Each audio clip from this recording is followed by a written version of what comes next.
All right. Good evening, everyone, and welcome to the March 30th, 2023 Litchfield Budget Committee meeting. This is our first meeting of the new year, and we're going to start tonight with the Pledge of Allegiance. I pledge allegiance to the flag of the United States of America and to the republic for which it stands, one nation, under God, indivisible, with liberty and justice for all.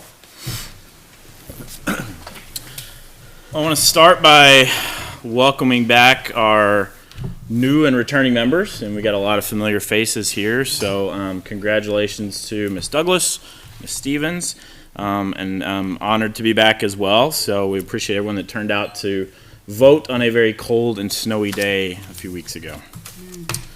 Moving into our agenda, before we get into appointments and reorg, any review or additions to tonight's agenda?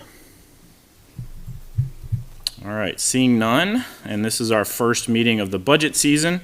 It's an opportunity for election of chair and vice chair, as well as member assignments to various committees.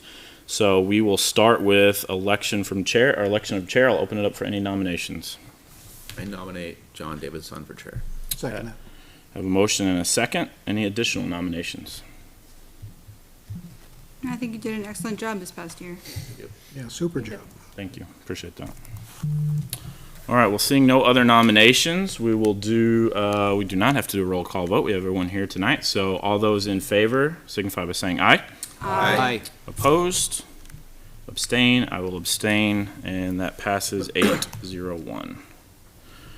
Thank you all. Appreciate it, and look forward to working with you all again this year.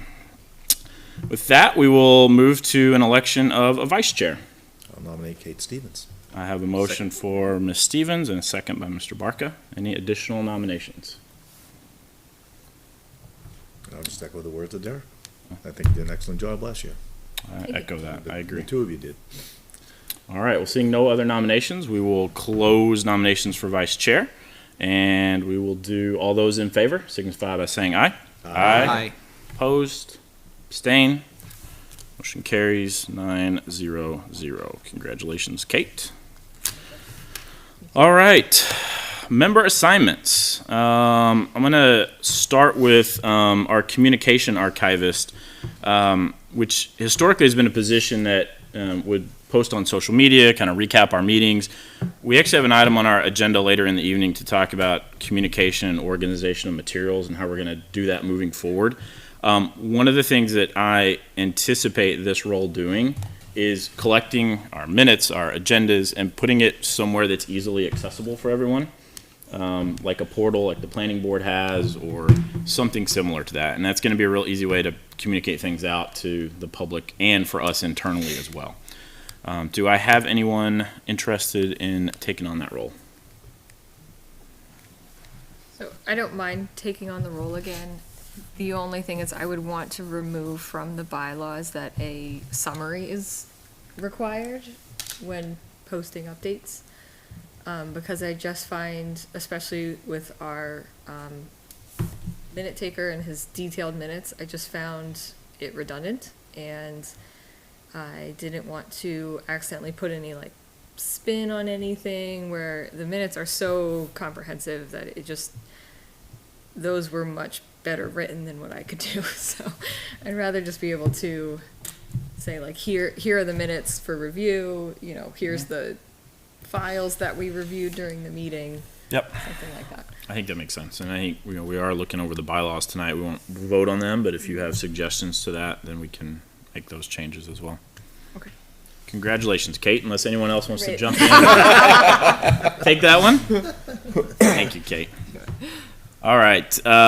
Next, I'll get back to where I was. Next on the agenda is a budget committee rep to the school board facility committee. Last year, myself and Brian did that. I'll open it up for anyone who's interested in either continuing on that role or someone else interested in joining. I'd be happy to continue.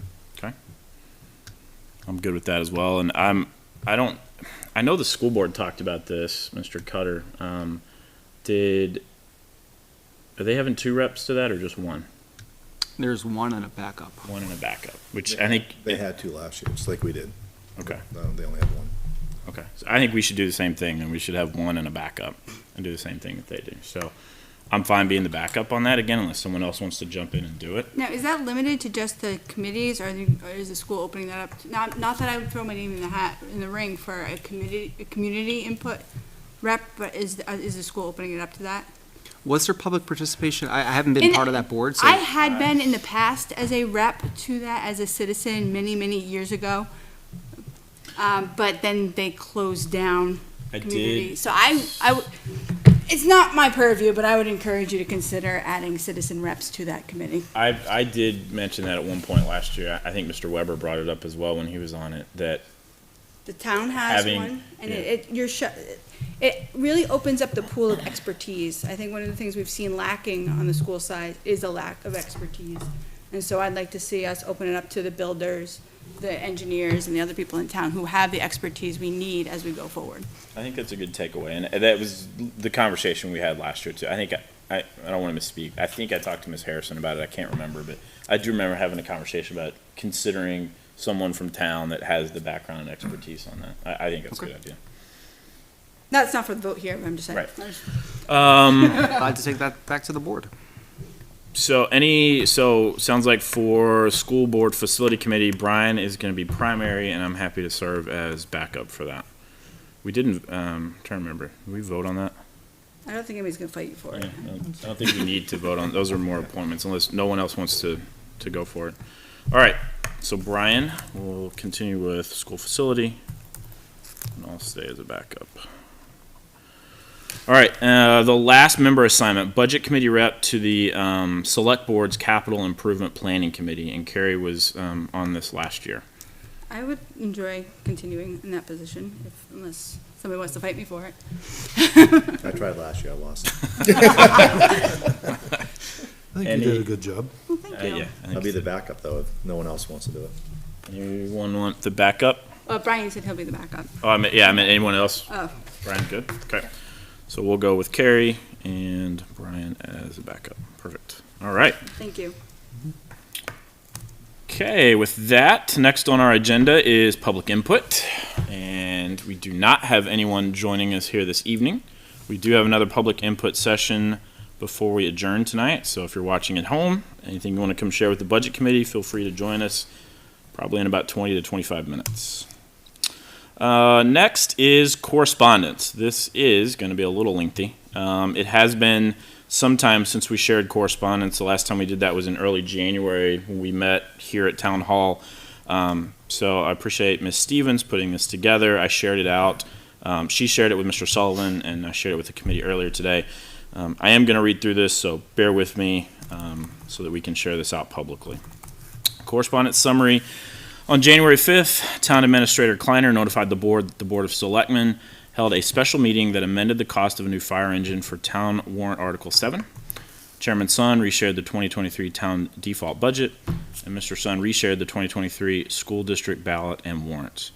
On January 6th, Mr. Sun shared the draft budget hearing slides. Selectman Representative Bob Leary responded that the full board should be in attendance for any recommendation votes on amended warrant articles. School Board Representative Tara Hirschberger responded with suggested revisions. On January 8th, Recording Secretary Matt Sullivan shared the meeting minutes for January 5th. On January 9th, Ms. Hirschberger forwarded the school board's tax rate estimate calculations. On January 10th, Office Assistant Donna Barrell shared the public budget hearing public notice. Vice Chair Stevens forwarded an updated draft budget hearing presentation. Multiple members responded with suggested revisions. On January 12th, Ms. Stevens shared the final budget hearing presentation. We also had Timothy Kearns of 1 Brickyard Drive contacted the committee with the intention to question which warrant articles should have an estimated tax impact notation. Mr. Kearns also forwarded 2 proposed warrant articles. He proposed one to clarify the possibility for the Board of Selectmen to return raised tax dollars if expenditures of unassigned fund balances at the end of the year were not approved. The other one required the Litchfield fire chief to be a full-time employee. Mr. Leary had previously responded that the fire chief position has traditionally been a part-time position. Also on that date of January 12th, Mr. Kearns asked the committee for the tax impact of the Veterans Tax Credit warrant article. Ms. Stevens responded with 2022's total veterans credit, and that without knowing how many would elect the credit at best, only an estimated impact could be provided. On January 14th, Mr. Sun thanked Ms. Stevens and Ms. Douglas for their contributions at the budget hearing. Mr. Sun responded to a social media post made by Mr. Kearns with concerns over the budget hearing. On January 15th, Mr. Sullivan shared the meeting minutes from the budget hearing. On January 19th, Ms. Hirschberger forwarded the school board agenda for the January 18th meeting. Also on that date, Mr. Sun notified the committee that due to changes in the wording of school district warrants 2, 3, and 4, the committee would need to revote the recommendations of these articles after the deliberative session. On January 21st, committee member Brian Burke asked if the committee needed to revote the school warrant recommendations before January 26th. Mr. Sun responded the committee did not need to revote before January 26th and could do so after deliberative on February 4th. On January 25th, Ms. Kleiner notified the committee the town budget MS 737 report was ready for committee signatures. Members responded that they would sign before the deadline of January 26th. On February 5th, Mr. Burke shared communication between himself and Mr. Leary over concerns whether selectmen receiving the veterans tax credit should have abstained from recommendation votes on the veterans tax credit warrant articles. On February 6th, Mr. Sun shared a response from Ms. Kleiner over concerns that the selectmen's budget was not under the tax cap when originally presented to the committee. On February 8th, Russ Hodgkins of Amherst, New Hampshire, sent questions regarding the tax cap in Litchfield. Mr. Sun responded with answers to his questions. A little bit of a gap. On March 10th, Mr. Sun shared the February town budget report. Bookkeeper Heather Sneman shared the January and February town budget reports. Ms. Hirschberger shared the February school budget reports. On March 15th, Mr. Sun congratulated re-elected committee members and proposed the first 2023-2024 budget committee meeting date of March 30th. Committee members responded with their availability. On March 16th, Mr. Sun shared the draft agenda for the March 30th meeting. Mr. Sullivan re-shared the minutes for January 5th, January 12th, February 4th, and February 11th. On March 23rd, Mr. Sun shared the March school budget report, a draft policy from School Board Representative Andrew Cutter on the special education budget, the NHMA proposed state budget presentation from Ms. Kleiner, and a copy of the Budget Committee's 2022 bylaws. That was a busy email night that night. And then on March 24th, Mrs. Sneman shared the March town budget report. And that is all of our summaries, correspondence summaries going back to early January. Before we move to review acceptance of minutes, I did not, I failed to mention this, I should have done this out of the gate. I wanted to thank Ms. Hirschberger for her time on the budget committee last year, jumping in kind of mid-seat, mid-stride, and contributing to both the town and the school budget process. So I wanted to publicly thank her for her time as a member of the budget committee. And then I mentioned Ms. Stevens and Ms. Douglas, but also wanted to welcome back Mr. Cutter to the budget committee as the school board's representative, and then also welcome back Mr. Leary as the Board of Selectmen's representative. And in case you're keeping a score at home, this is the exact same group that was here 1 year ago. In the same seats even. In the exact same seats. With that, we'll move to review and acceptance of minutes. Has everyone had an opportunity to review the minutes that Mr. Sullivan shared? All right, we'll start with January 5th. Make a motion to accept the minutes. Motion by Mr. Burke, a second by Ms. Douglas. All those in favor signify by saying aye. Aye. Opposed? Abstain? Aye. Motion carries 8-0-1. So I have a motion to accept the meeting minutes from January 12th. So made. I have a motion by Ms. Douglas. Second. Second by Mr. Burke. Any discussion? All those in favor? Aye. Aye. Opposed? Abstain? Aye. Motion carries 8-0-1. We have a motion to accept the minutes from February 4th. So made. Motion by Ms. Douglas. Second by Mr. Burke. Any discussion? Seeing none. All those in favor? Aye. Aye. Aye. Opposed? Abstain? Aye. Motion carries Should've just 8-0-1. done a blanket one. And last but not least, February 11th. Motion to accept the minutes. Motion by Mr. Burke. A second. Second by Ms. Douglas. Any discussion? Yeah, I got a couple of things on those. Okay. I think several times in there, Scott, you're referred to as Miss. Just saying. Oops. Matt's got that one. We're not gonna touch that one. And I just had a question on that one. On the vote on the fire truck, Mr. Leary voted no. But during, when we first did the warrant articles, you voted yes. So I didn't know if that was I'm Yeah. trying. I didn't vote no. That's how it's listed. Is it? Yeah.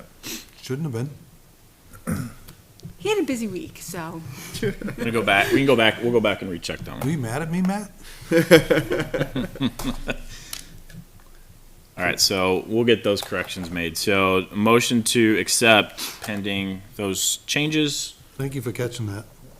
All those in favor signify by saying aye. Aye. Opposed, abstain. Aye. Motion carries 8-0-1.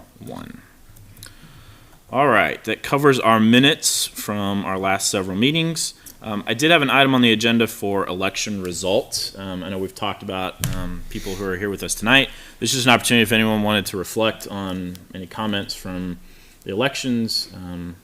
Just an open opportunity to celebrate anything or have any comments about anything from the elections. I thank the town for voting for the fire truck. That was a good one. I agree. And for the weekend coverage, Yeah. it's going to be helpful. I think it's pretty interesting, and Scott's, I know, said it several times. And he said it through the process, again, this year, that, people can't afford it, yet they vote for it. And it happened again this year, across the board. Yeah. A lot of them weren't close either. I mean, there were a handful of things that were close. There was but- one that was very close, so we'll see how. There is one that was close, but they all passed. It was on a snow. Now, it's- I So Can't save somebody who doesn't want to be saved. maybe they don't need to be saved, maybe it's just, the majority just sees what's needed in the town. I think that we also had some other outside influences. I agree that things passed. I think that, I don't know that I'd lay much stock in everybody was in favor of it, because I've heard a lot of people who didn't get the email that Monday was available to vote, and who were uncomfortable driving on Tuesday, and every other town around us postponed till beautiful weather this past Tuesday. So, when you consider the correspondence that went out from the school about how all these positions were getting axed, all the tears and emotions were being pulled, and it still passed by 17 votes. So I think that, yes, it passed, but would it have on this past Tuesday? I don't know. So You may have had less people at the polls because it was nice out. It could have, and I think there was a lot of debate on social media about that. I want to applaud the highway department and everyone that made it as safe as possible for people to get out, and for the town being proactive and providing the opportunity. There were 400 people, I think, that came in and voted on Monday before the storm. which I think is great for those who knew, but I had a conversation with Mr. Brunel. It didn't hit my inbox till 7 o'clock, 7:50, that there was availability until 6 o'clock. It got hung up in Comcast for hours. How many other people didn't have that opportunity because they didn't know? So I think we over-rely on social media because there's a segment of this population that don't use it. So how many of those people didn't vote? So I think it's great for those who did get out and vote. I think people should really look at pulling absentee ballots if weather's an issue. But I am very hesitant to lay too much, everybody wants everything, because I don't know that this wasn't an anomaly. I didn't say everyone. And I don't know if people are saying everyone, I said, Well, the majority, and I would just caution, like I said, there was quite the campaign to get that budget passed, and it squeaked by. And I also think, I think the superintendent acknowledged in the meeting after that it passed the percentage, and that percentage, well, no, I'm sorry, that it wasn't the budget. This was referring to the land piece, that the percentage that the land passed by was not 60% that would be needed for a bond. And I I'm was glad glad to to hear hear them that- say that means we still have work to do, right? Yes. Because if the land wasn't going to be 60%, then that's an uphill climb for a school at this point in time. So I think Well, I applaud the honest approach of looking and truly internalizing those election results, because that would be my concern. After all this, you passed the budget by 17 votes, it's going to be really challenging to get a supermajority for a new school. So I'm glad that they took that into stock when looking at the school, the land. anything else on election results? I'll say, obviously there was weather and stuff, but the numbers were pretty comparable with They were. past years, so. Yeah. They were comparable, yeah. It all depends on the year, though, right? Because there were years we had 1,700. This year was not close to 1,700, so it's, We had 17. 1,300. Can't remember last That time. was like kindergarten, 14 wasn't it? It was all day kindergarten, yeah, and that one could have been an anomaly Major too. issue. so I'm just saying, it's not outside the realm, but It's it's not also outside the realm. not within, it's at the low end of normal. It's not like dead in the middle, so I don't think we can rely I on don't think it. it was on the low end either. No, not I for mean, what normally it's like past results have 1,200. been. I think the low end's like 12, 11. All right, the 1,200. numbers that they posted, I saw 1,700, I saw 1,500, I It was saw. average. I would have called it average. I'm just saying, I'm not saying that it was super awesome, like, I think that we should really consider that, yes, things passed. And how many registered voters do we have in Litchfield? Someone posted 5,800. 50. It was 5,500-ish was Yeah, that number. Yeah, I looked it up, I think it was 58-14, but right around 55. So we continue to have low voter turnout. Yeah. Oh, yeah. I think the challenge is to get more people to the polls. Yep. I agree. I mean, even in the high years, you're talking about 1,700. That's still A fraction what of it. 30% or so of Yeah. the overall registered Right. voters. I mean, even like real elections, presidential elections, we get 25, 2,600 is not. Well, we had Close to 4,000. It was last 4,000. I think the year. last one was Yeah, we had a big 4,000. high. turnout. Yeah. We had a big turnout. Yeah, for so that. absentee ballots could have made a difference if we publicized it enough, 2 or 3 days Look, before. I'm- Everybody yeah. has the opportunity to do that, whether there's a storm. I'll also say that I know there was like a lot of snow, but the roads were cleared for the most part. So I mean, It depends on the road, let me tell you. It was a little dicey getting home. So I went at 8 a.m. and they were not clear. The early morning people walking in were, I think, brave souls. It's not just the storm.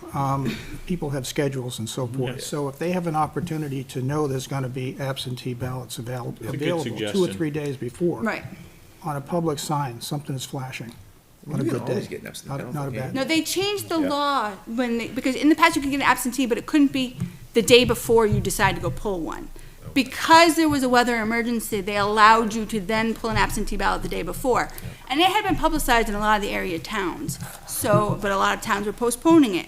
And if you're relying on Comcast, apparently you didn't know until after the polls closed that the polls were open on Monday. You knew you were gonna be there all day anyway, staying in. I wasn't gonna pull an absentee ballot because I knew I was gonna be there, but again, my concern was, what about those communities who aren't on Facebook, or those people who aren't?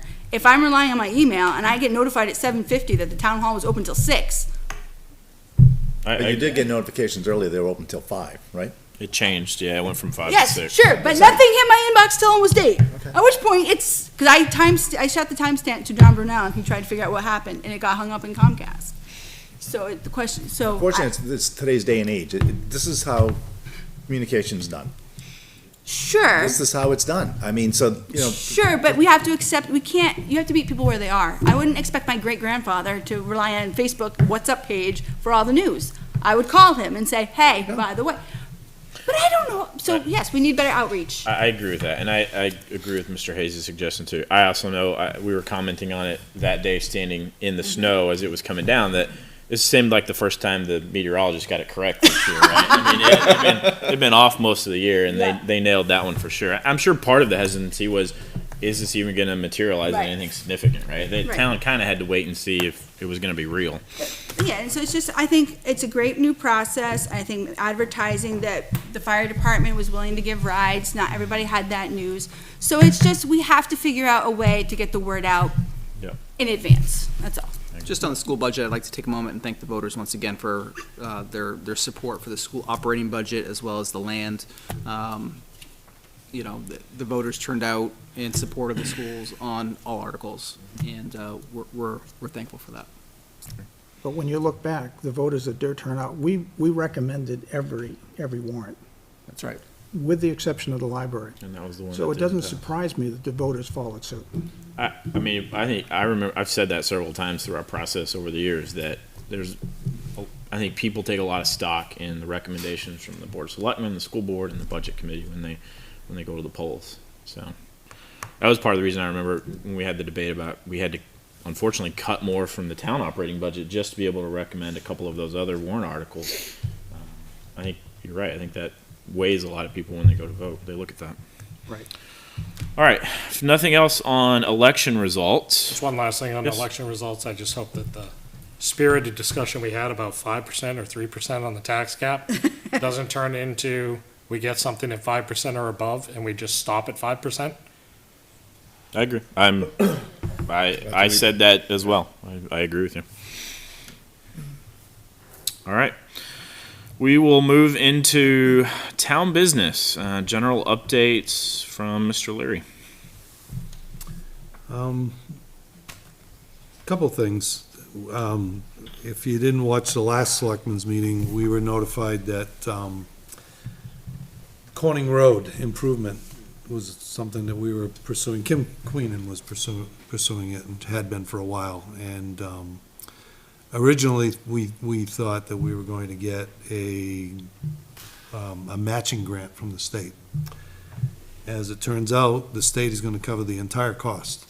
It's $1.3 million or something like that. Great job, guys, and thank you, Kim. That was all Kim. I don't Yes. get any props for that, so that's all her. That will Yeah, alleviate the safety concerns at 102, or? Corning Road, No corning. Where's Corning? by the horse Horse farm. farm. Oh, horse farm down there. And a baseball field. $2 million. Well, they should pay for it. Oh, It's just the their road intersection? anyway. What are they doing to it? I was thinking cover, that's right. The idea is to straighten it, cause it's not a T, and widen 3A, so there may be a turning lane there. Oh. But I'm not sure that, like, it still has to go through engineering review, so I don't know what, it's up to the state how it finally looks. Okay. Yeah, and it's not gonna get done tomorrow, but it's In the scheduled queue. to be done, completed by 2034, I think. Wait, 30? 10-year. I believe that's what they said. I believe that's We're what gonna they add it to said. the list. My kid will be like off, We can access the funds. To me, the important thing is we're not paying for it, so. my kid will be coming back from Budget will college. be pulled by then. That's why you're not paying for it, nor is the state. They're hoping we give up and decide to do it ourselves. Any And- other updates, Mr. Leary? No, just tomorrow you'll see, when you get your budget reports, that the emergency management budget is gonna run over because we had to have Jolt Electric work on the generator at the high school for the election for the, due to the storm. And the bill for that was $920 or $40 or something like that. So you'll notice the budget line 4290-10-630 will be extended. The generator for the school? Yes. Well, it's the town's generator, but it's kept there. Yeah, For okay. emergencies, and they had to work on it for the election Gotcha. in case power went out, so. Anything on the fire truck or fire chief? Fire truck should be coming in pretty soon. I thought I saw it turn in this morning. Just anybody like a. Yeah, Then it you're was, ahead of me. Someone in charge? it was unmarked, Yeah, plain, okay, small, not too big. yep. So it'll fit. Yeah, it should fit any place, if that's our truck, and it wasn't just a demo from, Did you say you some saw other- it somewhere? Yeah, it was around 10 o'clock this morning, 10:30. We didn't- Turning in we from didn't get that Albuquerque. email. Nice. Very nice. Anything on the interim chief? Either one. The assistant chief? He did submit his letter of resignation. For which one is this? Assistant.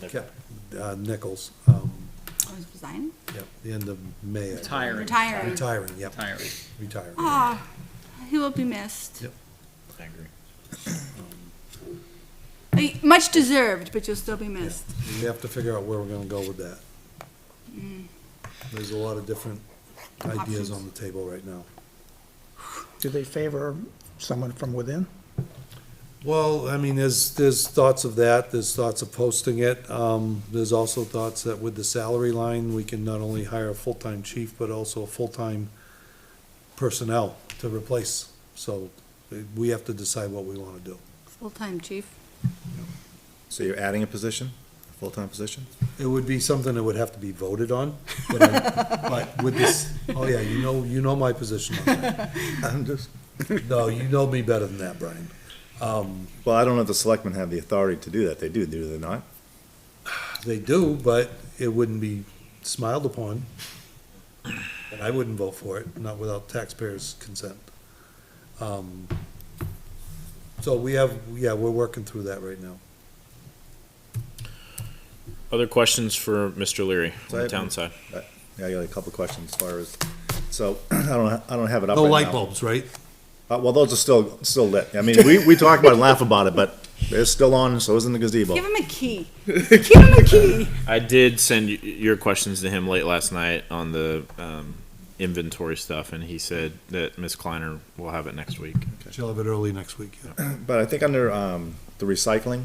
Yeah. Under uniforms, it's, I don't know, like 400% overspent already. So I don't know if that's a line that's put in the wrong place or what. Not sure. We'll find out. Cycling and uniforms? I believe that's where Is it recycling or highway? It was the recycling. Okay. I'm pretty certain. So the other question I had is, do we get a listing of revenues? I know we get the expenditures and where they sit, We should. I think we usually got it at the especially with end. town, because it's constant. It's not like the school, I mean, school gets them once in a while here and there, but the town is on a regular basis. I don't know why we don't receive that on a regular basis. Make it happen. Do you want me to send a note to Ms. Kleiner on that? Or you got it? I'll do it, yep. So the recycling uniforms, the line's overspent by what, 400? It's, 100%. yeah, it's way 400%. up there, 200%. So that's why I don't know if it's something that was put in the wrong place or not. Anything else from Mr. Leary tonight on the town side? Okay, Mr. Cutter, updates from the school. Yeah, a couple things. Thank you, Mr. Chairman, appreciate it. So hopefully the Budget Committee received the school budget reports. That will be like clockwork at the second meeting of the school board. So what is that, the third or fourth Wednesday of the month after we meet? We'll fire that over to the Budget Committee. It does contain many different links within the budget report. There is a change order sheet. There's many different expense detail reports, which hopefully give you all the information you need. That'll be like clockwork going forward.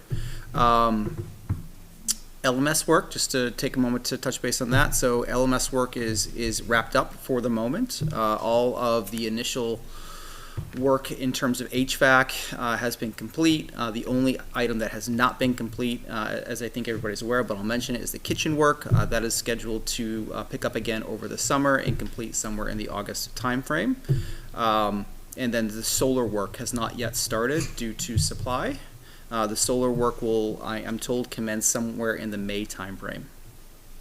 On the kitchen, have we received all of the equipment for that? I believe yes, and if you go behind the school, there's actually, they have the containers. They have 4 or 5 containers back there that contain, like, all the lights for the kitchen haven't been put in, things like that. So the supplies, I believe, are on hand. So do we have an analysis yet on the budget, like how, we know what we approved, do we know what we've spent or projected to spend by the end of August? For the capital fund? For the project. Project. We approved 5 million on a lease, we've drawn down reserves, we've tapped into unspent funds, and we just approved another 500,000. What is the final number going to be, so we have an idea of how much over we are on this? Well, I think we vetted that pretty clearly in September when we had the public meeting. That was made very clear to the public that the budget for the project was somewhere in the ballpark of $6.9 to $7 million. Although the loan for Bank of America that the voters approved was 4.95, leaving about a $2 million gap that the school is figuring out, right? Is there a deficit this year that we're covering? Yes. Was there a deficit last year that we had a special meeting for and covered? Yes. Is there a deficit carried over into next year for the third fiscal year?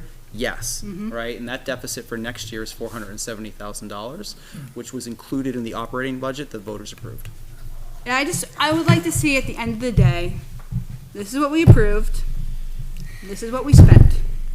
Because I think the voters, we need to be very transparent about what this project has cost us. There's a capital fund expense report that you should have access to in that report. Yeah, but it's not, I don't feel like it's complete though. Like what are my projected expenses going forward? Like what is, when I did my budget. The only projected expenses going forward that we haven't already spent is for the kitchen work, which we're estimating at $470,000. So there's no additional consultants or any other Nope. fees? Okay. I've heard from a couple staff members that have anecdotally said that, like, the administration's told them, like, spending's frozen. So, like, there's no discretionary spending on anything. So is the administration kind of, like, pinching pennies at the expense of, like, students and staff and stuff like that to kind of, like, cover their butts? I hope not, Mr. Barker. Okay. I truly hope not. I've heard rumors like that too. I've also received calls from concerned members of our community that they're hearing from teachers, whatever it might be, that we can't spend X because of the deficit, or this teacher is concerned about losing their job because of the deficit, right? There's been no material communication sent out that I'm aware of that says you can't spend money for the benefit of the kids. Okay. I had one parent, or I think who it was, but That being said, yeah. right, That you're Not aware I of. think everybody's watching the Everybody's dollars, watching. Okay. right? So we don't want to just spend to spend. Okay. I had one parent say to me that they heard that there was no paras available for, like, senior week. So if there's seniors with disabilities that need to go with a pair on senior week. There was no budget for those pairs to go out because they're fees and spending and I stuff. haven't heard that, Just one of the ones I heard. yeah. Staffing is continuing a problem though, for sure. Oh, So, yeah. I mean, having people's ones. If that's part of it, is then another yeah, thing. problem. Question, go ahead. On Paris, has the school board looked at hiring some sort of like service that will bring in Paris? They'd have to go through the union for a Is sidebar that to do what it that. is? Okay. But didn't they list over, I thought I saw the listings through like Nashua or something for some of these positions. All the not positions are sure. posted on our website, yeah. Well, And yeah, I've just heard that other school districts have done that. I think if we're in this, I haven't, service. that's interesting. yeah, I've heard of people in particular who are concerned about their son, their child having to potentially be tuitioned out because of lack of paras, which will cost us a lot more. So if it's, I think the school board should explore that. My son's school has had to do that, and they've actually had to hire paras for their home districts and have had good results by using these services.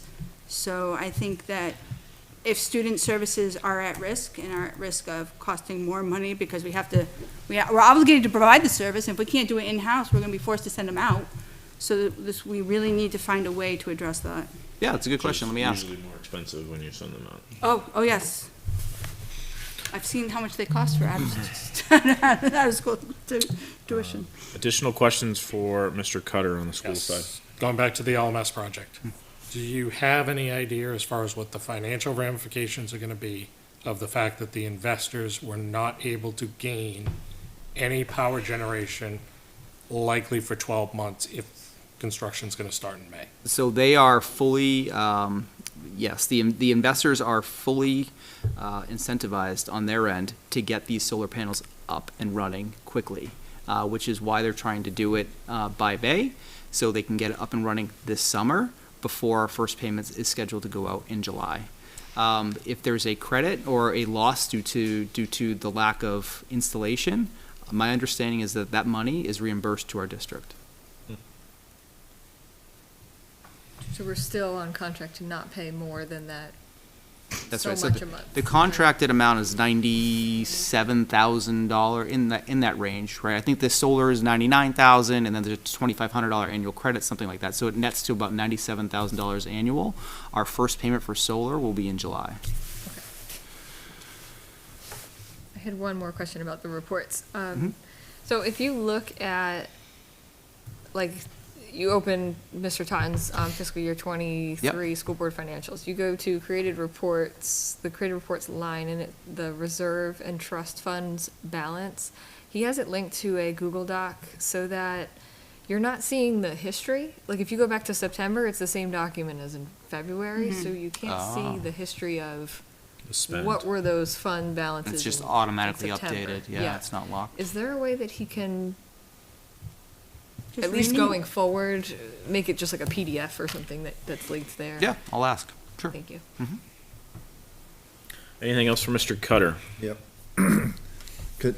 You brought it up as far as the storage containers, that was one of my questions. Is that I know that the construction probably left some of their equipment there where they're gonna be coming back. Cause when you first start coming around the building, there's, I think, 2 containers right there on the left. Then when you come around towards It's the like back. another 2 or 3 right in there, right? Yeah, Yeah.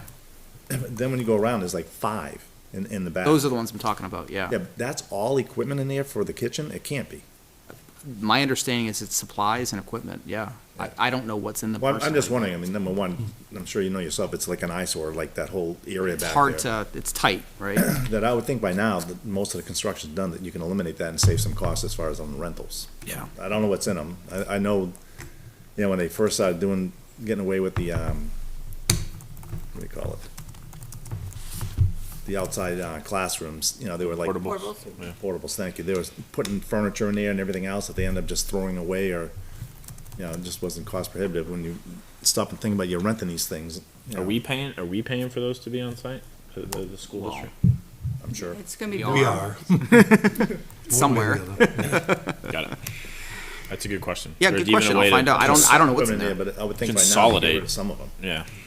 And then the other thing I noticed too is the dumpster. If you haven't noticed that there's people now that found out there's a dumpster there, and as soon as they found there's a dumpster there, there's a mattress sitting on top of the thing. Is there really? Yeah. And it's full, so I don't know why they haven't carted the thing away. Probably discourage more people from throwing stuff into it, but there's no more room. Just get it out I of won't there. stop them. I know. Leave it beside the dumpster. I know, right? All right. Don't we have cameras out I got there? the We can figure out questions. who did it? That's what I was thinking, is there other cameras out there? I think the other thing just to note, and this happened notably, I don't know, it has to be about a month ago at this point, but the oil tank that we talked a lot about, LMS being red tagged and all that jazz, the oil tank, I believe is still in the ground, but the oil was removed from that tank Yeah. and then delivered to GMS, right? So we repurposed Like 5,000? 5,000 gallons. We took it out of LMS and put it in GMS so that tank can come out. They left a little bit in there, is what I heard them say, right? Yeah. They were using space heaters for a long time too. Yeah, the sludge. Anything else for Mr. Cutter tonight? Not currently.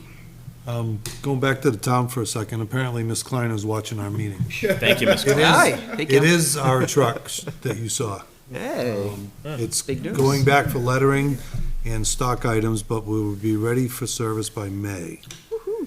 And then you are correct, she's gonna have Heather check that in the morning on the recycling Yeah. cost.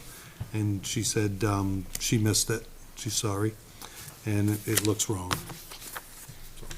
Real-time updates. I like that. That's Well done. service right I was there. waiting to go to the dump, like, next week and just see him in nice shiny uniforms.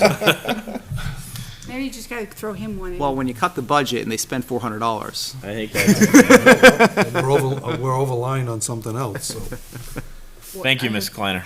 One last I'll thing for donate the them school. t-shirts. yes. I just wanted to say, I know it's a tough decision, but thank you for raising the lunch prices. Yes, Because I that's think the it other was thing I wanted to necessary. share. Yeah. And, Oh. and I noticed that at least chocolate milk is more expensive than 50 cents now. I don't know if regular milk is, but I noticed that on my bill. So the Yeah, lunch pretty prices actually went up several months ago, where we raised the prices really in preparation for the school year.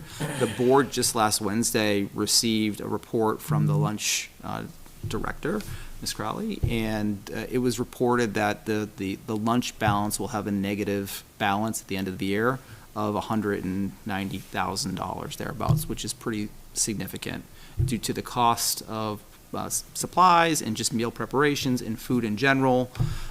In order to, we have actually a balance in the Yeah. fund account of don't quote me, $120,000 thereabouts. All right, so that's not factoring that in. I was like, if you're at 190,000 and you blew through all the money you already So had, that's we have a big credit, negative. we have a surplus from Okay. the past few years that Yeah. will go to offset that, but in order to make up the difference, Mm-hmm. the only way to do that is to raise prices. In order for us to break even this year, we'd actually have to raise the lunch prices to over $4, which is a large increase. Mm-hmm. All right, we felt that was too big of a jump, and so we raised it a modest increase to offset that deficit. There will still be a deficit this year that we'll have to figure out and cover from our operating budget.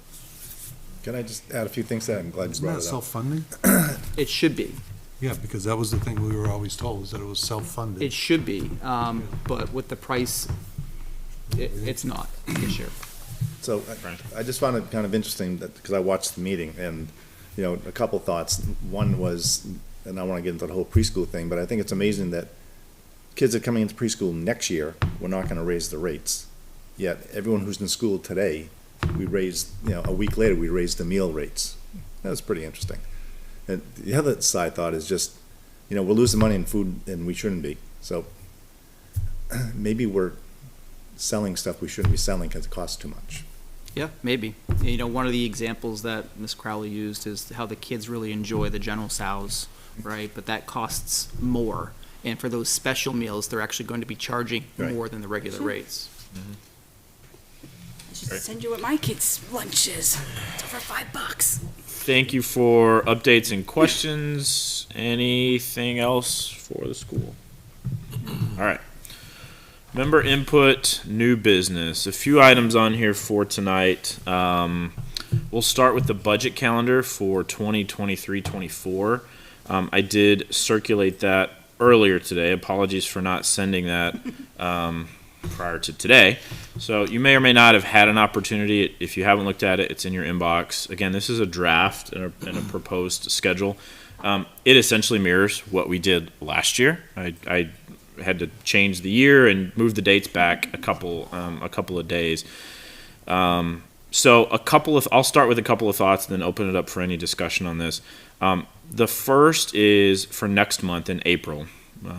That Thursday falls during spring break.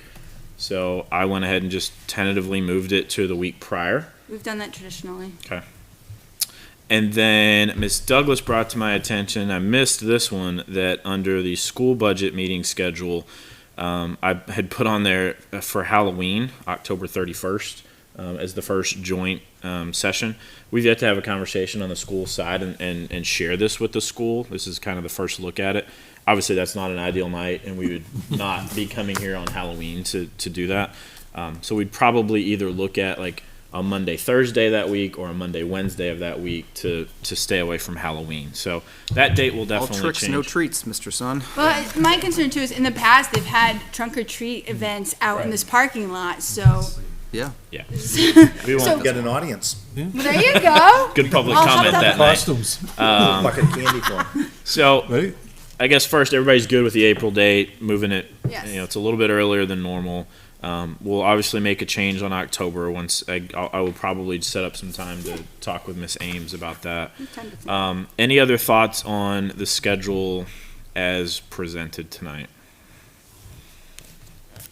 Seemed to work out well last year. November And 11th, same day. one every other year. one other change that I did make, Mr. Cutter, for your attention. Wish your dad happy I Veterans did Day. back up that estimated delivery of draft school budget. So I think what those dates were last year was About a week later. it was about 4 days in advance of the first session, and so I backed it up, giving us a week to have it instead of 4 days, an extra Saw 3 that. days to have that. That was a change that I made because I do feel like the budget committee needs more time to receive it and review it before going into those first round of presentations. Is this a contract year? It is. Can we in some way have a drop dead date for warrant articles? Because we tend to get warrant articles the day before. Oh, look, we're going to vote on January, whatever. Let's have everything delivered the day before. I think that a lot depends, if you're referring to the contract negotiations and the warrant article that goes with that, a lot depends on how those negotiations go. Right, so we have had discussions in the past where if it wasn't delivered by by Christmas, we weren't voting until budget hearing. That's the board's prerogative. So I just think that before we get into the contentious discussions, we should say, we legitimately need time to review warrant articles, so this habit of dropping them off 24 hours before a vote needs to stop. Hold on a minute. I mean, hold on a minute. I don't know that that's fair, right? I don't, because, I mean, the board and the superintendent are working hard, especially for contract negotiations, and they come in last minute in some cases, right? Would we like it sooner? 100%. Right, so what I'm saying is the budget committee has the ability to apply leverage, saying, we want it to review it. You don't, because it's state law as far as when the warrant articles have to be delivered to you, and you can't pressure. This is not my first rodeo. We've had It's not my discussions. first rodeo either. We've You had can't this- pressure a board and say, you have to give them to me by a certain time. Okay, then we You should say can, we but that's don't this vote board's until budget prerogative, hearing. not our We don't vote till budget hearing. I If we think don't- what we can do is ask for it early. So what I just We'll try. added to this was the same thing that I put for the school budget. You're talking Estimate- something, 10 months in advance here. I don't Yeah, have no idea. I understand that. Estimated delivery of town and school warrant articles, right? Will we get them? I don't know, because I think there are things that are out of our control when it comes to negotiations. I agree with you. It would be nice to have them before the holidays so that there's an opportunity to read them and look over them before we vote on them on January 4th. But Kerry, if it's the teacher's contract, the one you're concerned about, just look at the last contract and just white out the numbers. It's gonna be the same warrant I article, just different understand numbers. that, and we have had these conversations in the past. I've sat in the room with certain members of, say, we need to have it, or we don't vote on it, and surprisingly, we got it. So I'm just saying that, by not asking, we're not gonna get it. But if we say, we would seriously like to be able to do our due diligence and provide a good recommendation to the voters, we need, and ought to be provided with the time to review it.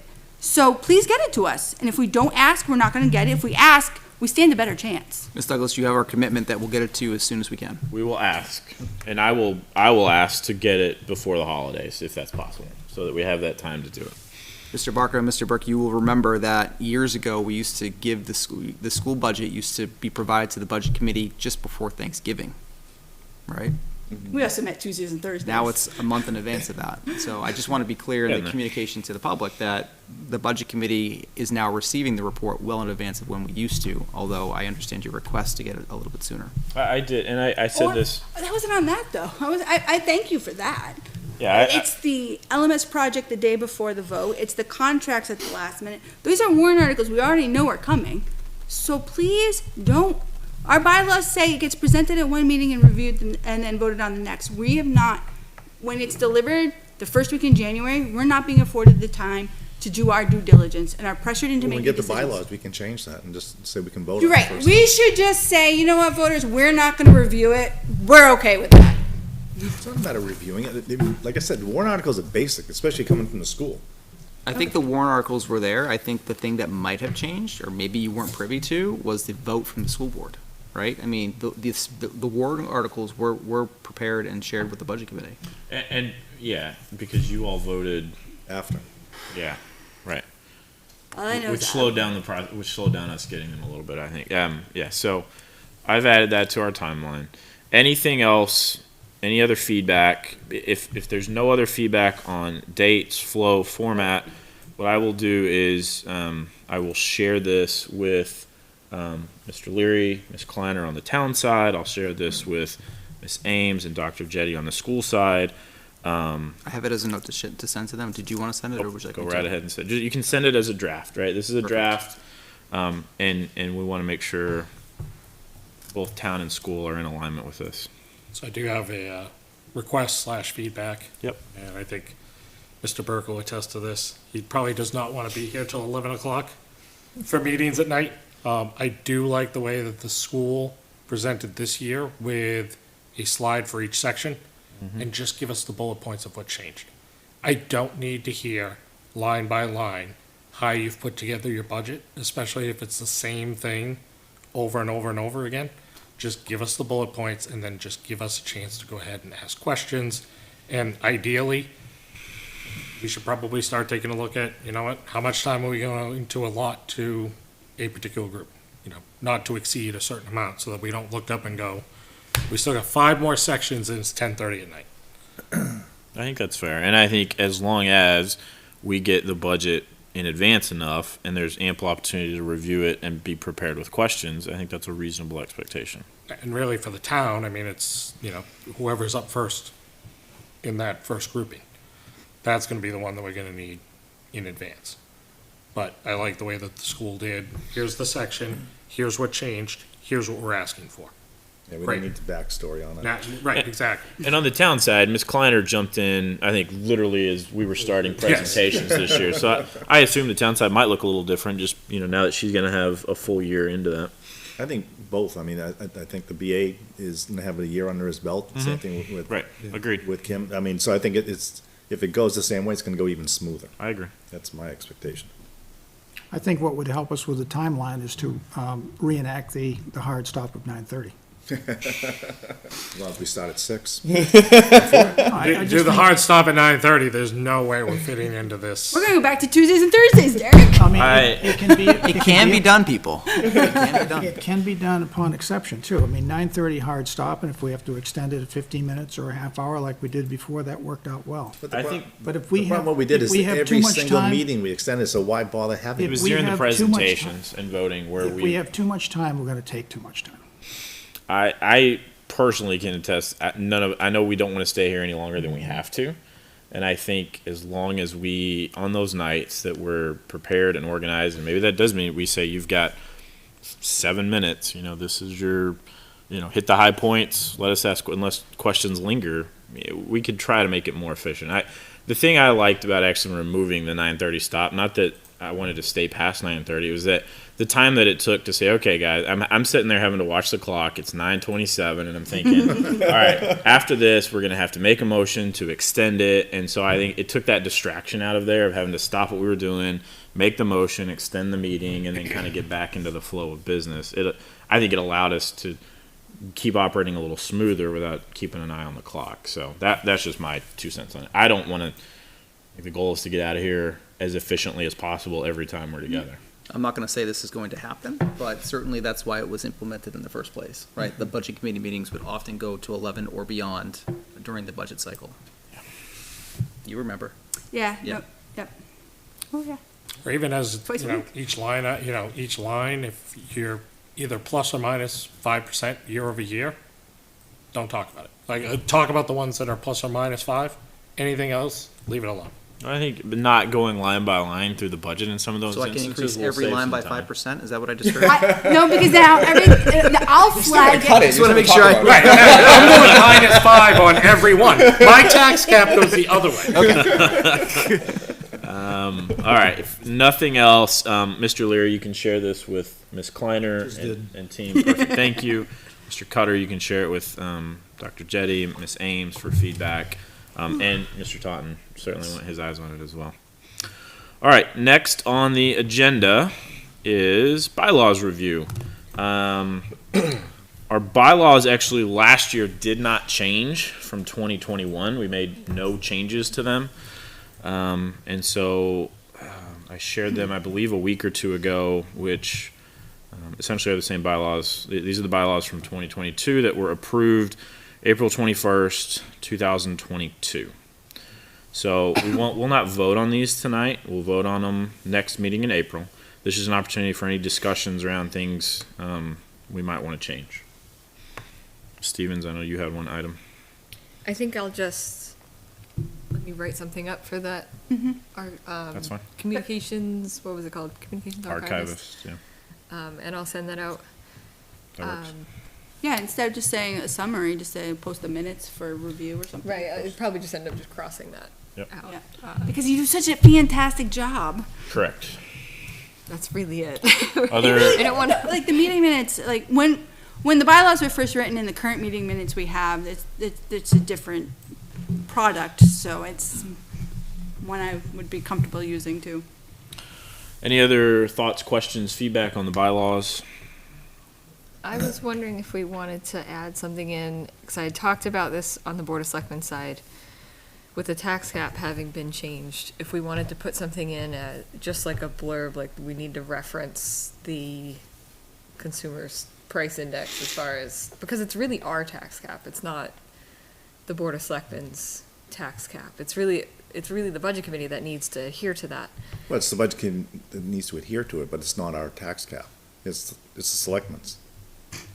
But by the time the warrant, by the time the budget goes to warrant, it's the Budget Committee's. Correct. We're Budget. legally obligated to So get it we're the under ones that legally tax obligated. cap. Yeah, they're not obligated to abide by a tax cap, we are. No, but it's their tax cap, is what I'm saying. Right, well, The number I can see is each- theirs. I each hear way. what you're saying. I'm just wondering if people would be open to having something in there that just says it should be referenced every year. Not necessarily we must. so open it up and saying, hey, just as everybody knows, the CPI for this past year is 3.2%. Yep, that should be And more that the be it, and just leave it target. at that? No, well, no, versus- see, because I'm 3.2% means I'm still gonna be looking for a 2.5. So, I'm just I don't know. It's like it's almost like a It- communication tool for. it's future not bad goals. to be aware of, like, so if I say, but I don't know that I would tie myself to a budget or go in tying a budget development to the CPI. I could keep it in my head as I'm thinking about it. And I Right, don't, that's what I mean. Like use it as a reference, but now say if all of us turn over and it's a new board, then there's nobody around to say, oh, we should reference this. and know. I know what I agree with you. It's more like to me, it's more like a policy or a procedure than it is like a bylaw, right? Like, I feel like, right, I'm not sure where. I don't know that Maybe that it's not here. falls under a bylaw. It falls under more like just General knowledge. general Update. procedures of how the budget committee operates, and maybe that's something separate from the bylaws. I don't know, but I'm trying to create more work for anybody. I don't know how that would look. Yeah, I don't either. At this, I don't. I understand the spirit of what you're saying. Is the idea is that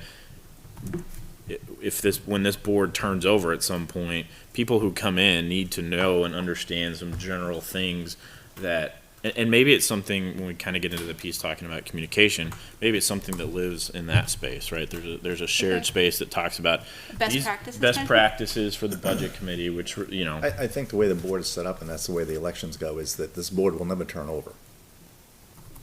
well, I shouldn't say never, I mean, But there are certain things that, say, as like a new member, you come on and you may not find out until into the budget process.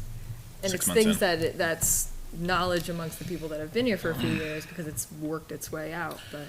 Sounds like a good thing for the communication archivist to Figure out. to think about. But I don't know that it falls under the bylaws, though. I Okay. think it could be something that lives somewhere best that is practices. I best like that practices. idea, Yeah. best practices. Anything? you can set up a whole new best practices. I'm just creating work for myself. This is literally my job, and I quit my job on purpose. Anything else related to the bylaws? No. All right. So we will. I look forward to Kate's edits and updates. Should have Kate's update, and then we will vote on these at our meeting in April. Next item, and this should be fairly quick, hopefully. One of the things I said I was going to try to do a better job of this year if I was reelected and if I was in as chair is how we organize and communicate. Because I feel like this past year, while I don't mind personally searching my email to find things, I know that's usually not best practice to how we organize and go back and get information. My initial thought was having some sort of shared space where we have a folder and here's March 30th and in it is the agenda. Matt can post the minutes there. It's got the, for this meeting, it would have the bylaws and the calendar and everything's there in one spot. Ms. Stevens actually shared a link right as the meeting was started.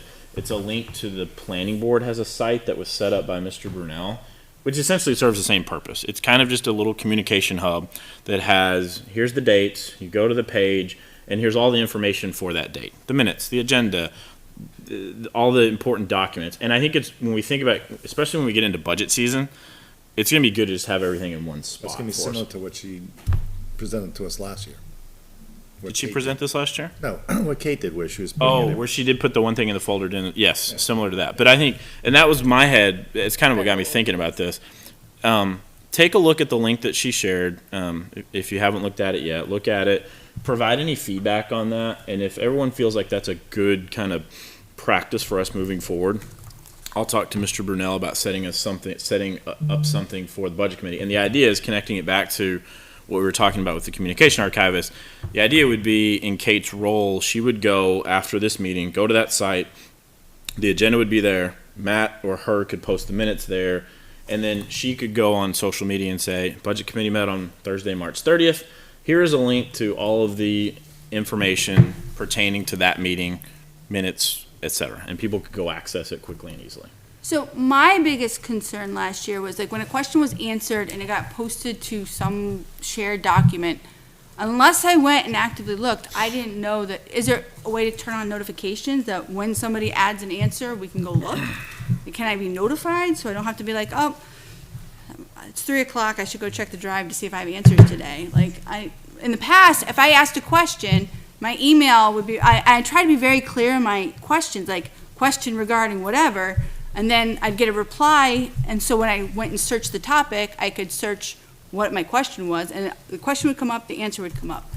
Now it's in a document, I had a bookmark to be able to find it, and I don't know if an answer's coming in, and then I'm getting frustrated because no answer has been coming, but it's been posted and I didn't know it because I didn't go on to look.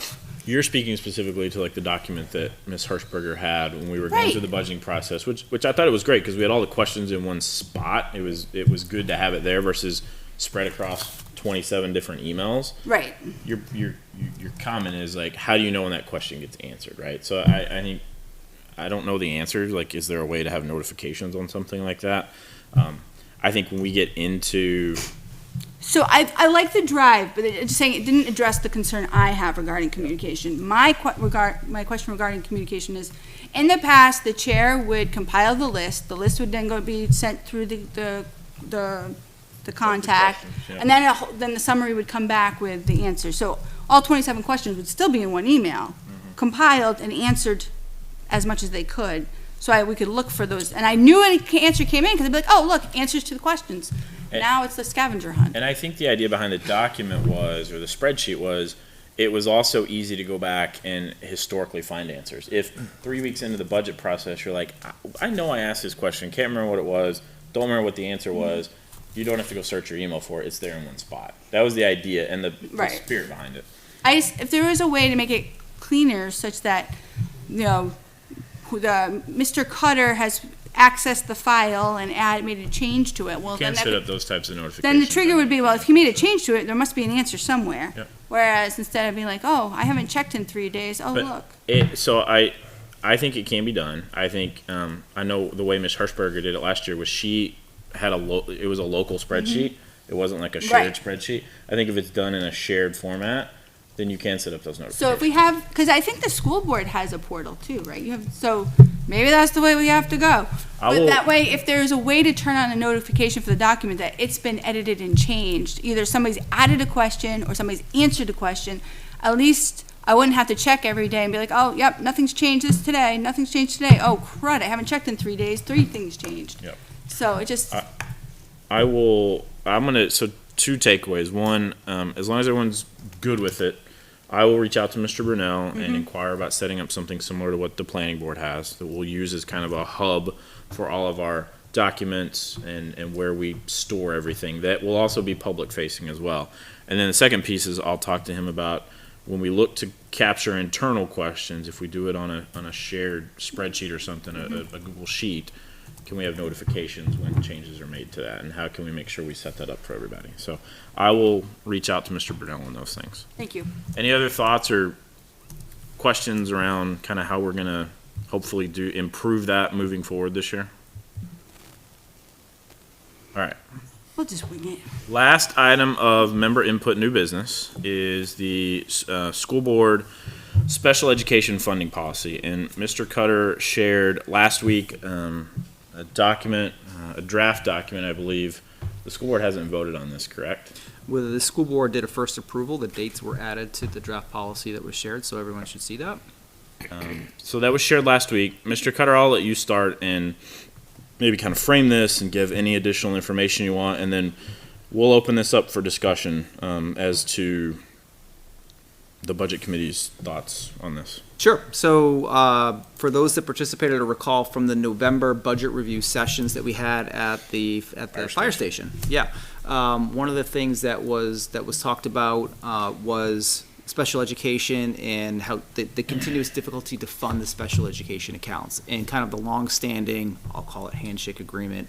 We labeled it as an understanding between the school as well as the budget committee that by funding those accounts, that if there is any underspend in those accounts at the end of the year, that be returned to the taxpayer to offset tax rate, right?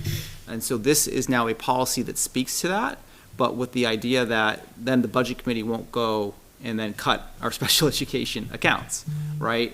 Which I think was some of the frustration over the past year and what happened, given the board vote to say, yep, for fiscal year '24, if there is overspend in the special education accounts, we will return that money to the taxpayer, and then the budget committee then additionally reduced the special education accounts anyways. Regardless, because the board voted to put in a policy in November, we've gone back and forth for several months on this, and this is now the result of those discussions presented to the budget committee. The school board did first reading approval at our meeting last week, which then gave us the ability to present it to you this evening. Depending on how the board conversation goes tonight, I will share that feedback back with the school board at our meeting next Wednesday. So the school board hasn't voted to adopt. You just did the first reading approval. Right, the first review has been approved. The adoption will be the approval after the second reading. Open it up for discussion. Thoughts, questions, comments? So I'll give comments, same as I said before. I don't like this idea, and here's why. One, there's no reason why we can't budget this particular group the same way that we do everything else. Why then do we turn around and say, well, you know what, we're going to take more money from the taxpayers and give it back to them later? You have a reserve fund. So if it's wrong in the budget, you have a safety net already to pull from. And I also look at it as a great way to be able to explain how the budget was done incorrectly. What changed? 2 new students came in. Okay, great. or you gotta go tap into that balance because somebody made a mistake and did not budget correctly. We'd wanna know about that as well. I think that with that safety net, I don't understand why there would be a need to borrow tax dollars from the taxpayers and then give it to them later on. We're professionals. You should be able to budget, and you have a safety net to protect you. Other thoughts? I think both can be true. I think we can treat that as a regular budget line, and then if there's a tremendous underspend, the letter can take hold and we get that back, give that back to the taxpayer. It's not mutually exclusive. I think what the biggest challenge is with that budget, that particular budget, is that you're forecasting so far out, and it only takes one student that will wipe out that fund that you have. That's the argument that's being made as far as the handshake and like trying to get the policy, is it's not like the regular budget for either the town or the school, where you know what your expenditures are going to be. You can have some bumps in the road, like, the price of salt goes up, or the price of oil goes up. But when it comes to special education, again, one student can just wipe that thing out. But there's a reserve fund.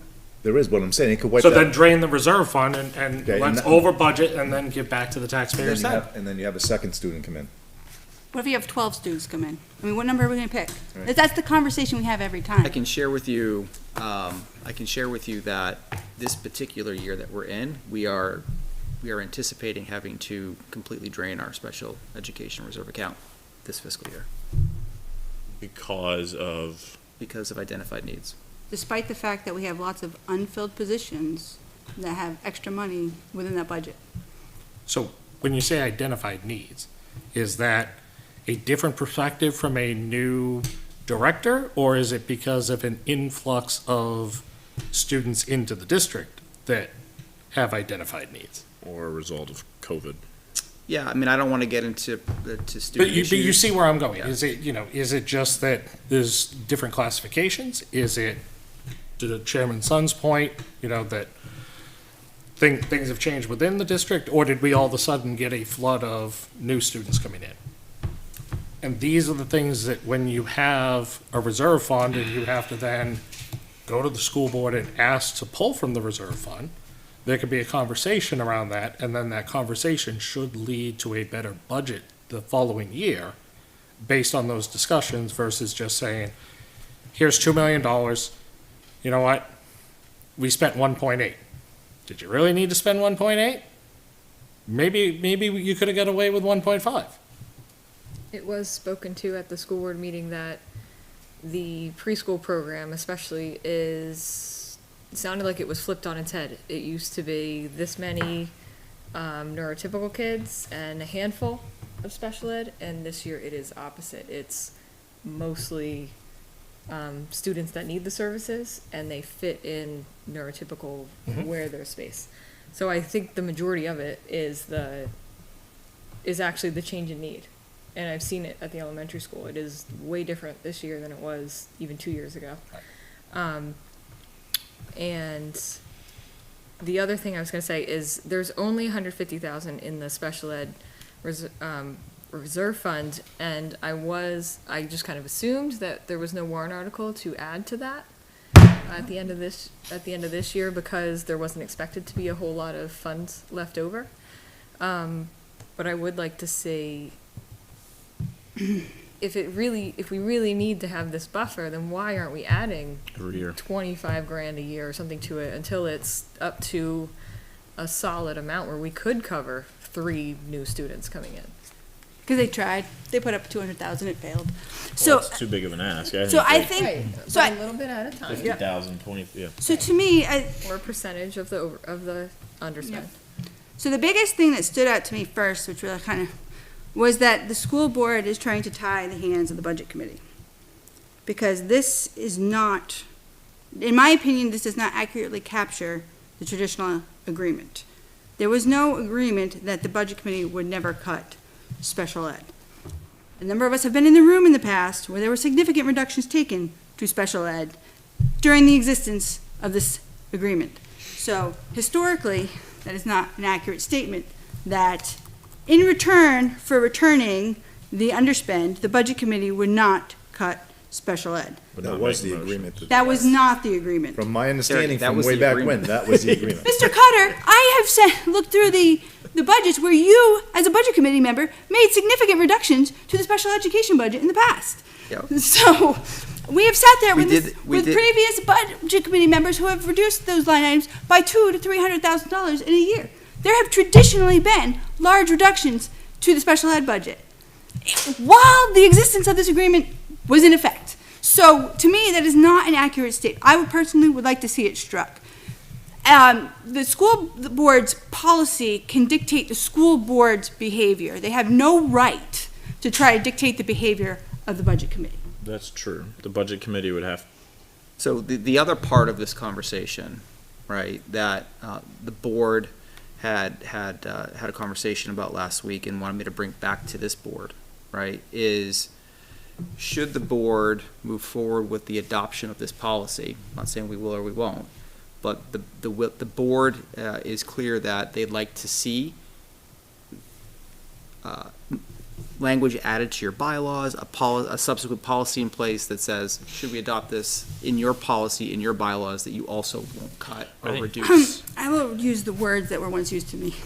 We need to stay in our own lanes in this case. That's collusion. Because quite frankly, I they, don't like it. Well, I think part of the issue there too is Where are are you the teeth? obligating future boards that we can't do? So my whole thought on this is, I think back in November, I was a proponent of this, in part because when I joined the budget committee 3 years ago, I heard of this handshake agreement, but I never saw anything on paper. I had no context other Paper. than.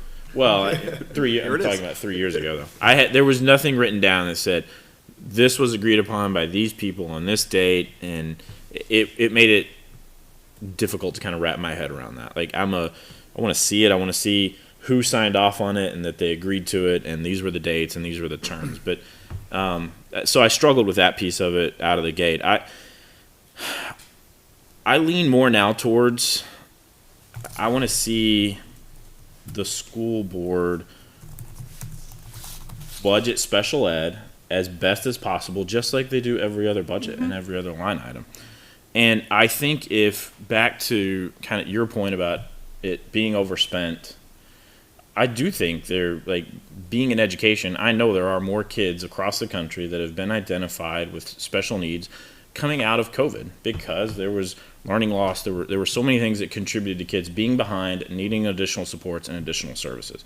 I don't think anybody would debate that, or may debate it, but anyways, that need should be reflected in the budget, right? So if there are more identified needs, more kids that are being identified because of these contributing factors, whatever they are, coming out of the pandemic or other things, we budget appropriately for that. I would also like to see, I think, some sort of a recurring warrant article that adds to that reserve account. Trying to lump sum it in, you'd have a hard time passing. But if you made if you made a strong case that we need to add $50,000 a year to keep our special education reserve fund until we hit whatever that ceiling is that you want to hit, then you continue to replenish that so that you're prepared to do that. I feel like that's a better way to do it than saying we're not sure how many more kids are going to move in. We're going to think maybe 2, which means we need to overinflate the budget by an extra $200K to prepare just in case those kids come in. That's what the reserve fund should be for. So I've kind of flipped my thought on this. I mean, I'm a bit confused, quite frankly, because every year the school comes into the budget committee and presents a budget that is prepared to meet the student needs. And yet here we are again, where the budget committee then reduces the budget when that budget was presented to you to meet student needs. So help me balance this. It's the wrong algorithm, in my opinion. We base the special ed budget on today's needs, knowing that the budget is actually forecast to not take place for another 6 months or so.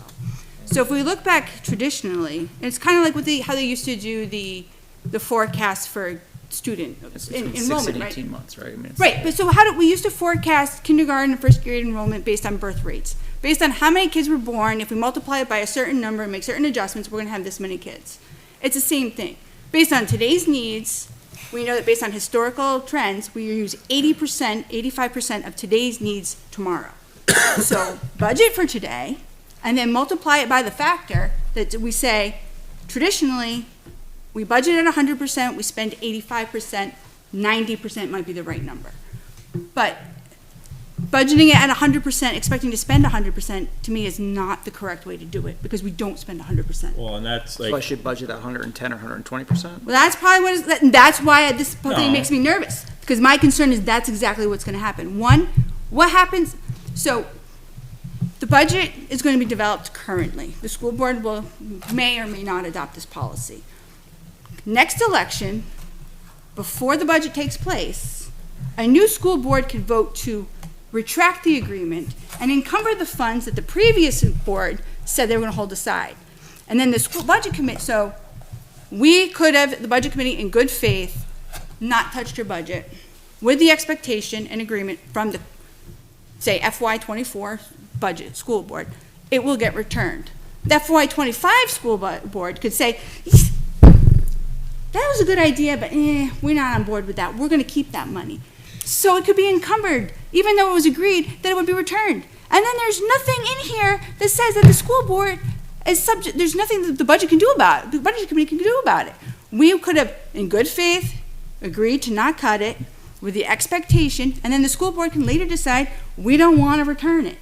So, there's no teeth in here, there's nothing that says, and we will promise to not use the leftovers in this fund to cover our butts in the instance where we run a negative balance.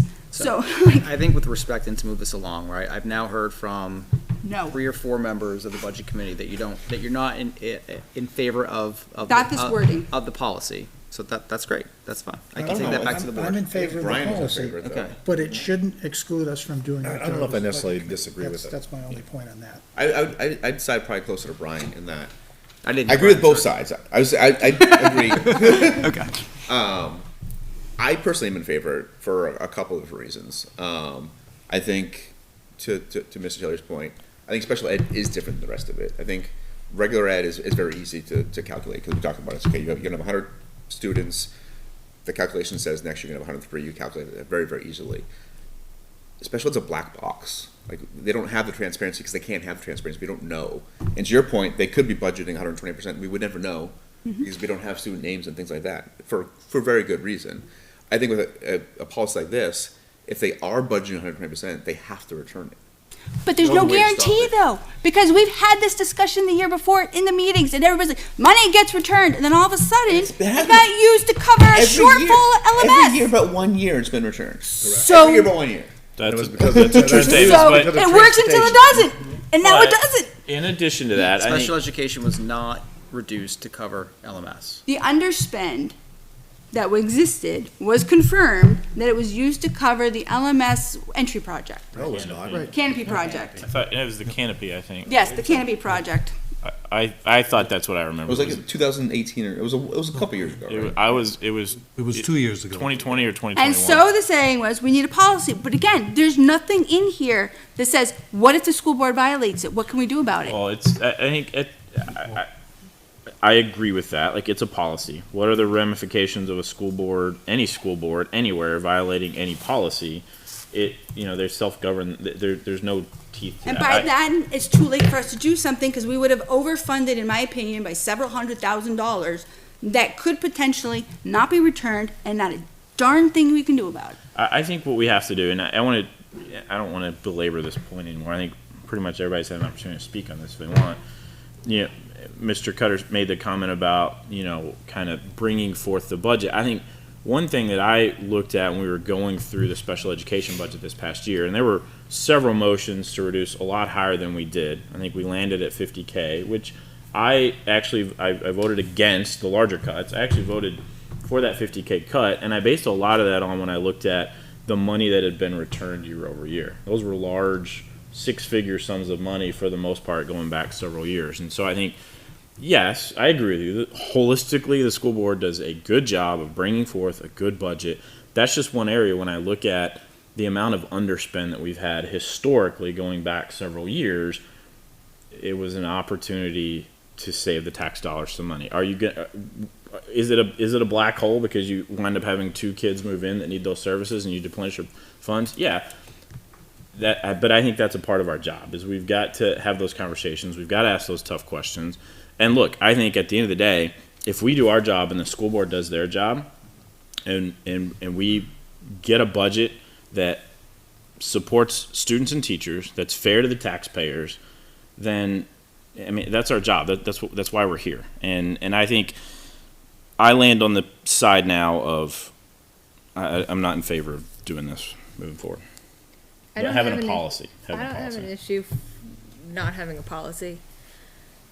But if there's no written agreement between both boards, then I am not going to beat the school board up when they decide to use the excess special ed funds. It's a bottom line budget. That's The what we bottom say line budget. across the board. So it's, there's, But the problem is we have to be willing Can't to have it. budget it as a bottom line budget then. you can't And my have it both concern ways. is, no, I'm fine with I have no problem But I- budgeting it a bottom line budget. I do feel like that's the approach we took this year, right? Because we went back and looked at those historical numbers and Well, I feel like there were conversations where people felt that the data supported cuts that they weren't comfortable making. So I think we did a hybrid, like we did what we felt comfortable doing, even though it wasn't as far as the data suggested. It was $200,000 traditionally underspent. Yep. And we only voted to reduce that special 50. ed by 50,000. As a budget committee, I think that's pretty poor. I think it was a lost opportunity. If we're gonna do this and not do the agreement, which is fine, then we have to commit to budgeting it appropriately.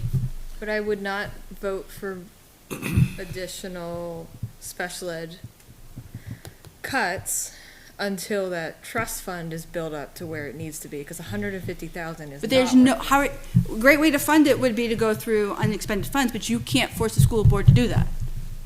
they could take.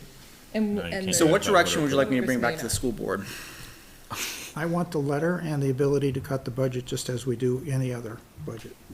The I school think board both- policy both of should be these school board would only. work out very well. Yeah, if the school board wants to commit to the taxpayers to return the money, then strike out the line that references the budget committee, and you have my blessing. May I ask that the budget committee prepare edits to the document, and then you can send that back to me so I can present that to the board? Strike it out. I know what line you're referring to. You have my blessing for everything except for the reference to the budget committee. But again, my read on the board, right, from our last meeting is that should the board approve this, they will do so only if the budget committee will put in language into a bylaw or a policy yourself. They should do Indicating- what they feel is right for themselves to do, and they should not be trying to tie the hands of another board. They don't like it when we tie their hands. They need to not let us do our job. They need to let us do our job. I will pass on that message. Any other thoughts, comments, questions on this item? If we're providing edits, that should be something I think we make a motion on or something. Sure, we can do it. We're gonna review the It should policy be- next month, right? So we can. Right, the board votes, like, this is the edited policy. So what I will do is I will strike the sentence that Miss Douglas is referring to, reshare it, and then we can vote on that in April. Therefore, I will bring it back to the school board in early May. Unless they want to send one over without reference to the budget committee. Well, you won't vote it in April, because we won't have, that's one of your bylaws. We're Has to be- discussing the edits Be currently. presented in April. We're editing it now. You can confirm the Could edits. be editing it now, but we don't know what the edits are. That's your This bylaws. is gonna go. You wanna I wait, am years. fine. you wanna wait a meeting to vote for Next some November. other reason? Like I said, I'm fine with it with the edit. We can just vote now. No, let's, Oscar's Is like, it we talked possible to about make this a a year motion ago. that we vote on whether we even want this in 10 or not before we even start the whole Sure. editing Please. process? May as well. so is that, what's your motion. motion? A Does motion is to vote on, The budget committees. hold on, does the budget committee have the intent to want to engage in even editing and/or approving that letter? So the motion is to whether we would If we're interested, basically. Interested in a discussion and a vote, right? Doing the edit and then having a vote on it. A motion by Mr. Taylor. We have a second? Second. Second by Mr. So Barca. a vote in the affirmative, it means we're interested in engaging with them. Correct. Correct. Okay. Yes. Got it. If we don't, But at the same time, a vote in positive is also saying that we don't even know what the edits are, but yet we're gonna vote on like not editing. It I don't doesn't, care with the Well, conversation. the point is, do but- we even continue this yeah, conversation? it doesn't, Continue the nonsense? policy Or is die this here, board or not does even it have live an on? interest in engaging in some sort of formal communication? no vote, this is the end of it. A yes vote. We And have, We'll yeah, talk. yes. Revised vote. Let's, all right, all those in favor? Well, can Oh, sorry. I just say that the school board is here, the town is here. The budget committee has always been the one that has been independent from everybody. objective, yeah. Okay, objectively, subjectively, however you want to look at it. To enter into any agreement where it's telling the budget committee what they have to do, I think is wrong. I wouldn't ever propose it from the town side, and I don't think it's the right thing to do here. I think the budget committee needs to stay independent of all the other boards. Okay, because we are the ones that are supposed to be stewards of the taxpayers, okay, this committee. Okay, me as a rep, him as a rep. I think if we enter into this, it ties the budget committee's hands. But it's It not really, we really does. entering into it, though. It's the school board saying board that policy. they will give it Yeah, back. but us even entering We into just the need to- discussions We need to is. take the budget yeah. committee name out of it, basically. I don't think you should even do that. Look, I think you're telling the budget, therefore you're telling the budget committee what they're going to do. No, I don't think so. I don't look at it that way either. I Not do the way, believe it's that. not, if you take that part out, I think it It's- removes that piece from We're it. gonna treat this line like any other line. If it's, underspent, over budgeted, whatever. Ideally, we want it to come out even. This is no the school board's underspend, policy, not the budget committee's And policy. then you don't have to pay anything back to the taxpayer. So everybody wins. It's just getting to that right number, but this is just a safeguard.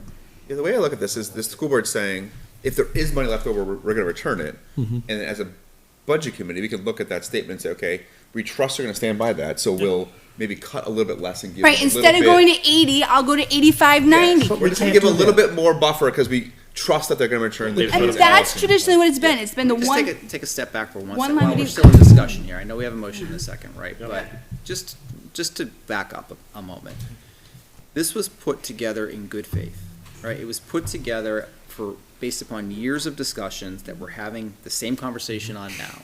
And how do we move forward as a town? How do we move forward and say, we're trying to do the right thing for the special services? We get it. It's really hard to budget for, right? You've heard that from other school board members that were on the board in the past, right? It's difficult to budget for. So how do we make it right in the eyes of the budget committee, where we're trying our best to budget this correctly, but yet we don't want to budget it correctly and then say, oh, sorry, there's 200 grand gone. But traditionally, it hasn't been budgeted correctly. There's been a $200,000 underspend.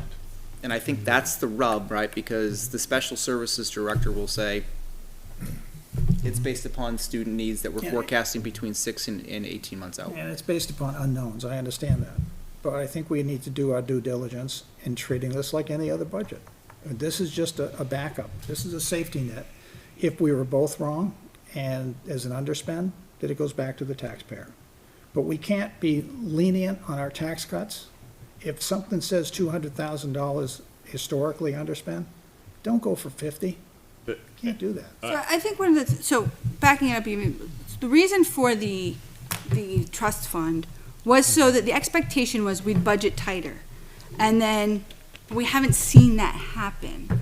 We don't budget tight and we have a trust fund, which is why the 200 grand request got shot down, my opinion, is because there would be a $200,000 trust fund with the plan that we would budget tighter, with a bunch of people who were very skeptical that would ever happen.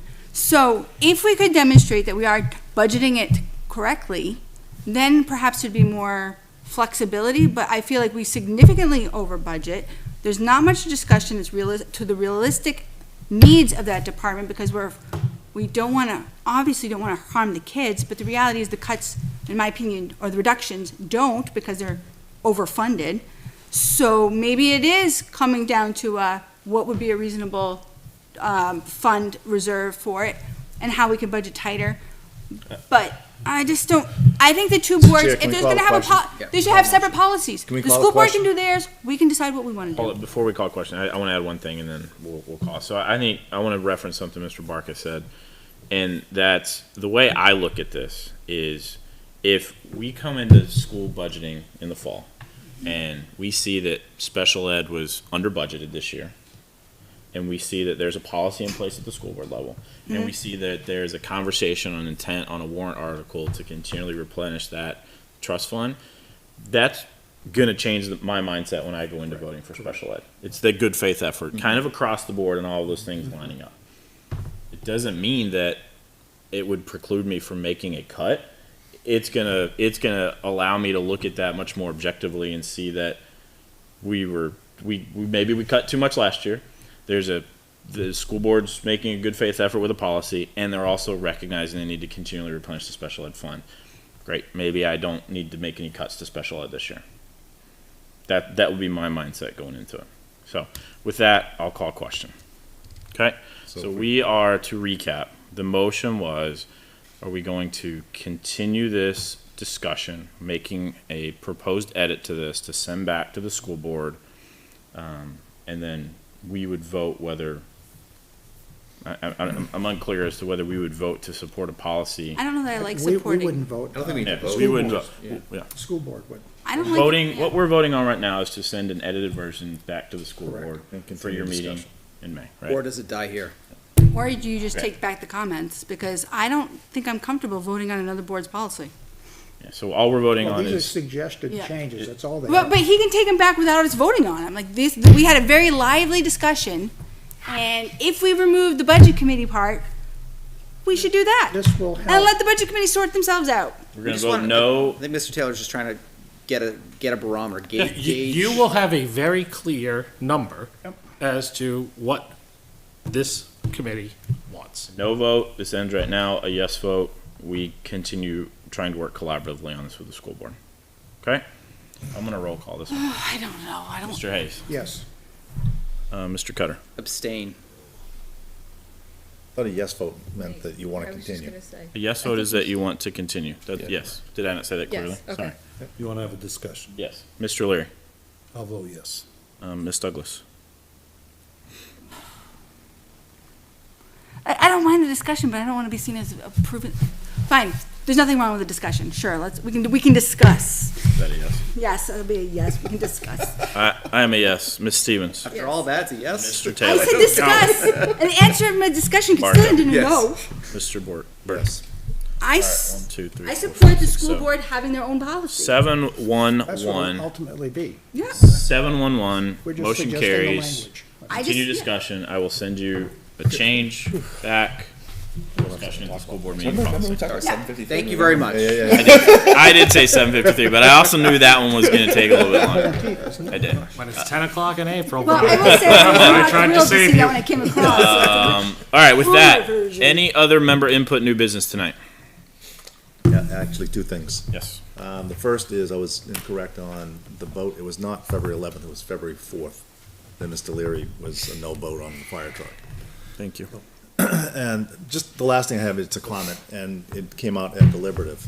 And I feel strongly that not only this board, but any board, I mean, our votes are all public, okay? And I think when the public is asking for the people that voted a certain way, that they should come to the podium and express that they are the ones who voted that certain way.